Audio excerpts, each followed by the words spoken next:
Join అవుతున్నారు sir. Good evening sir Koteswara sir. Good evening sir. చూస్తున్నాం Russia Ukraine మధ్య విరమణ అనేది సాధ్యమేనా? కాల్పుల విరమణ, యుద్ధం అనేది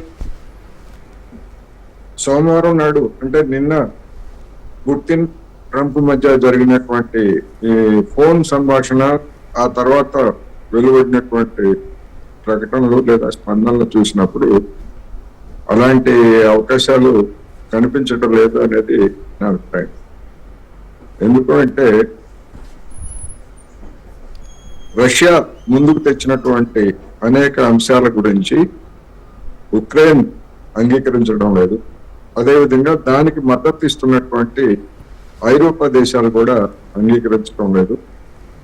అమెరికా నాటకం ఆడుతూ ఉంది, ఏదో తాను పరిష్కరిస్తానని చెప్పేసి ట్రంప్ చెప్తున్నాడు తప్ప అమెరికా కూడా చిత్తశుద్ధితోటి వ్యవహరించడం లేదనేది నా అభిప్రాయం. అందువలన పుతిన్ చెప్తున్నటువంటి ఒకటే, ఉక్రెయిన్ సంక్షోభానికి మూల కారణమైనటువంటి అంశాలు పరిష్కారం కాకుండా, వాటి గురించి చర్చించకుండా శాంతి లేదా కాల్పుల విరమణ అనేటువంటిది సాధ్యం కాదు అనేటువంటి భావాన్ని పుతిన్ ఆదివారం నాడే ఒక టీవీ విలేకరికి ఇచ్చినటువంటి ఇంటర్వ్యూ రూపంలో వెల్లడించారు. సోమవారం నాడు ట్రంప్ ఏం మాట్లాడతాడో పుతిన్ కి ముందే తెలుసు. పుతిన్ నుంచి ఏ విధమైనటువంటి స్పందన వస్తుందో ట్రంప్ కు అంతకు ముందే తెలుసు. అది కేవలం ఒక పిఆర్, ఒక పబ్లిక్ రిలేషన్ వ్యవహారం లాగా అది సాగింది తప్ప అసలైనటువంటి మూలాల్లోకి వెళ్ళలేదు అనేటువంటిది ఈ సందర్భంగా నేను చెప్పదలుచుకున్నాను. బేషరతుగా రష్యా కాల్పుల విరమణ జరపాలి.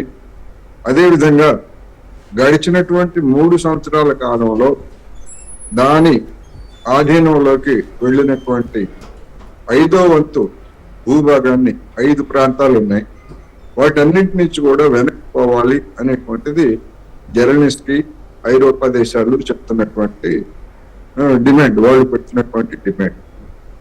రష్యా ఏం చెప్తా ఉందంటే ఆ ప్రాంతాలు ఉక్రెయిన్ నుంచి విడిపడి స్వాతంత్రాన్ని ప్రకటించుకున్నాయి, ఎందుకంటే వాళ్ళ మీద అక్కడి మిలిటరీ అణచివేత చర్యలకు పాల్పడింది కనుక ఆ ప్రాంతాలని స్వతంత్ర దేశాలుగా గుర్తించాలి అనేటువంటిది ఒక డిమాండ్ అయితే, అసలు ఉక్రెయిన్ మీద మిలిటరీ చర్యకు కారణమైనటువంటి మూల కారణం ఏమిటి అంటే ఉక్రెయిన్ ని నాటోలో సభ్య దేశంగా చేర్చకూడదు అనేటువంటి రష్యాకి ఇచ్చినటువంటి హామీని పశ్చిమ దేశాలు ఉల్లంఘించి ఉక్రెయిన్ కు సభ్యత్వం ఇవ్వడం ద్వారా రష్యా ముంగిట ఆయుధాలను పెట్టేందుకు ప్రయత్నిస్తున్నాయి. దాన్ని విరమించుకోవాలి. అదేవిధంగా ఉక్రెయిన్ లో ఇతర దేశాల సైన్యం ఏది ఉండకూడదు. ఇలాంటి డిమాండ్లన్నీ కూడా ఇప్పుడు రష్యా చెప్తా ఉంది. వాటన్నిటిని కూడా పుతిన్ గాని ఐరోపా దేశాలు కానీ అంగీకరించేటువంటి స్థితిలో లేవు. అయితే ట్రంప్ అమెరికన్లో ఏం చెప్పారు, మీరు గతంలో ఉక్రెయిన్ లో ఉండి క్రిమియా ద్వీపం ఏదైతే రష్యా ఆధీనంలోకి వెళ్ళిందో 2014లో దాని గురించి మీరు మర్చిపోవాలి. అదేవిధంగా మరికొన్ని ప్రాంతాలు కూడా ఇప్పుడు రష్యా ఆధీనంలో ఉన్నాయి, వాటిని కూడా మర్చిపోవాలని చెప్పేసి ఇదే ట్రంప్ లేదా అమెరికా యంత్రాంగం చెప్పింది. అందుకని అదొక పీఠముడి. అన్నిటికంటే ముఖ్యం ఏంటంటే ఒకవైపు రష్యాని బేషరతుగా మీరు వెనక్కి తగ్గాలని చెప్తున్నారు, మరి ఆ రష్యా చేసినటువంటి సైనిక చర్యకు ప్రతిగా రష్యా మీద తీవ్రమైనటువంటి ఆర్థిక ఆంక్షలు విధించారు ఈ పశ్చిమ దేశాలు.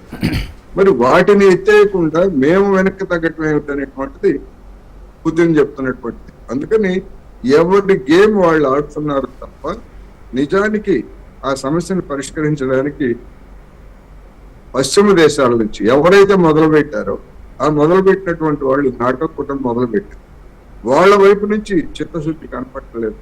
అందుకనే ఆ సమస్య అట్లాగే కొనసాగుతా ఉంది.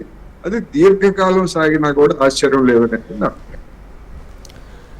సార్, ఈ సమస్యకి అటు పుతిన్ ఇటు జెలెన్స్కీ ఇద్దరు శాంతి స్థాపనకు సిద్ధమే అంటున్నారు, కానీ ఆ దిశగా అడుగులు మాత్రం ఎందుకు పడటం లేదు? ఇప్పుడు ఎవరు కూడా మేము యుద్ధం చేస్తాము, లేకపోతే మారణకాండ సృష్టిస్తాము, లేదా మేము అంతమందిని చంపుతాము ఇంతమందిని చంపుతామని ఏ రాజకీయ నాయకుడు ఏ దేశాధినేత కూడా చెప్పరు. శాంతి కావాలనే చెప్తాడు. పుతిన్ కూడా అదే చెప్తున్నాడు, జెలెన్స్కీ కూడా అదే చెప్తున్నాడు. జెలెన్స్కీ ఒక అడుగు ముందుకేసి మేము యుద్ధాన్ని విరమిస్తాము అని చెప్పేసి చెప్తుంది. అది కాదు కదా సమస్య. ఉక్రెయిన్ యుద్ధాన్ని విరమించడం సమస్య కాదు. ఉక్రెయిన్ అనేటువంటిది సోవియట్ యూనియన్ కూలిపోయిన సమయంలో నాటోని సోవియట్లో ఉన్నటువంటి రష్యాకి దగ్గరగా విస్తరించకుండా చూస్తామని చెప్పేసి ఆనాడు అధికారంలో ఉన్నటువంటి అమెరికా వాళ్ళు కావచ్చు, లేదా ఇతర ఐరోపా దేశాలకు చెందినటువంటి వాళ్ళు హామీ ఇచ్చారు. ఆ హామీని ఉల్లంఘించి ఉక్రెయిన్ ని నాటోలో చేర్చుకొని, ఉక్రెయిన్ ని నాటోలో చేర్చుకోవడం అంటే మాస్కో ముంగిట ఆ అమెరికా సైన్యాలు కావచ్చు, లేదా బ్రిటన్, ఫ్రాన్స్, నాటో దేశాల సైన్యాలన్నీ అక్కడ కూర్చుంటే రోజు కుంపటి వ్యక్తి రష్యాని దెబ్బలేయడానికి చేసేటువంటి ప్రయత్నాలు. దాన్ని రష్యా అంగీకరించట్లేదు. అది కదా అసలు సమస్య. దాన్ని పరిష్కరించకుండా రష్యా ఒప్పుకోవట్లేదు, లేకపోతే మేము సిద్ధంగా ఉన్నాం అనేటువంటిది, ఇవన్నీ కూడా గేమ్, జిమ్మిక్స్. అసలు సమస్య అది. నాటోలో ఉక్రెయిన్ చేరుస్తారా లేదా? ఇంతవరకు ట్రంప్ చెప్పలేదు, ఐరోపా దేశాలు చెప్పలేదు. అది కదా సమస్య. అది తేలకుండా ఏ విధంగా రష్యా కానీ లేకపోతే ఉక్రెయిన్ కానీ అంగీకారానికి వస్తాయి? అందుకని ఇదంతా కూడా ట్రంప్ కార్డ్స్ అంటాం కదా, ప్యాకెట్లో తుక్కుముక్కలు అట్లా వదులుతున్నారు అనేది ఈ సందర్భంగా మనం గమనించాలి. దీంట్లో పెద్దన ట్రంప్తోనే అసలు సమస్య వస్తుందా, లేక ఇరు దేశాల చర్చలో ఎందుకు ఈ ప్రతిష్టంభన వస్తుందంటారు?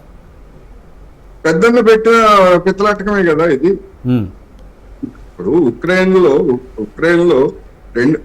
లో ఉన్నటువంటి క్రిమియా ప్రాంతం అనేటువంటిది ఎప్పుడో పూర్వం రష్యన్ రిపబ్లిక్ లో ఉండేది. అది సోవియట్ యూనియన్ ఏర్పడిన తర్వాత రష్యన్ రిపబ్లిక్ కి కొంచెం దూరంగా ఉంది కనుక, ఉక్రెయిన్ కి దగ్గరగా ఉంది కనుక, దేశం మొత్తం ఒకటే కనుక ఉక్రెయిన్ లో భాగంగా దాన్ని చేశారు. అది చేసిన తర్వాత కూడా ఉక్రెయిన్ అంటే 1990 ప్రాంతంలో అది ఉక్రెయిన్ నుంచి 2014 వరకు అంటే 24 సంవత్సరాల పాటు ఆ క్రిమియా అనేటువంటిది ఉక్రెయిన్ లో భాగంగానే ఉంది.